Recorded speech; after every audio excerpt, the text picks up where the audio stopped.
तर गाईस आत्ता जस्ट आंघोळ करून आलो आणि आता 12:30 वाजले. आज रनिंगला नाही गेलो, आज लेट उठलेलं, मग नाही गेलो, झोप येत होती. मग भेटतो तुम्हाला 1 वाजता. आता 1 वाजले आणि आता मी मंदिरात जाते, मग त्यानंतर टायपिंगच्या क्लासला जाणार आहे.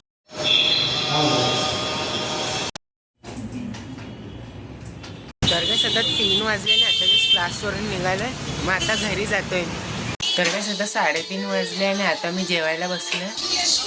गवारची भाजी आणि चपाती खातोय. मग भेटतो तुम्हाला नंतर.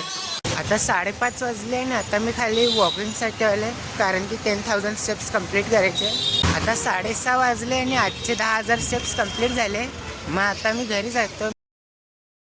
आता जस्ट घरी आले आणि आता ऑरेंज खाते. मग भेटतो तुम्हाला संध्याकाळी 8 वाजता.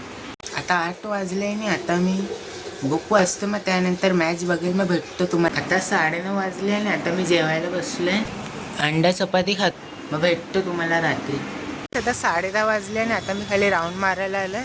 आणि आजचा जो टॉपिक होता तो होता 7 ब्रुटल ट्रूथ अबाउट लाईफ. म्हणजे त्याच्यामध्ये पहिला पॉईंट होता लाईफ इज अनप्रेडिक्टेबल. सेकंड होता ऑलवेज बी प्रिपेअर्ड. थर्ड होता चूज युअर फ्रेंड्स वाईजली. आणि चौथा होता money and success is not the end goal. आणि 5 होता in the end we are all going to die. 6 होता नो वन इज परफेक्ट. आणि 7 होता प्रॅक्टिस इज एव्हरीथिंग. आणि हा बुकचा लास्ट टॉपिक होता. मग बुक संपली, पूर्ण रीड केलेली आहे आणि आता नवीन बुक घ्यावं लागेल. आणि आजचे 16,000 स्टेप्स कंप्लीट झाले. मग भेटतो तुम्हाला उद्या एका नवीन ब्लॉगमध्ये. Thank you so much for watching.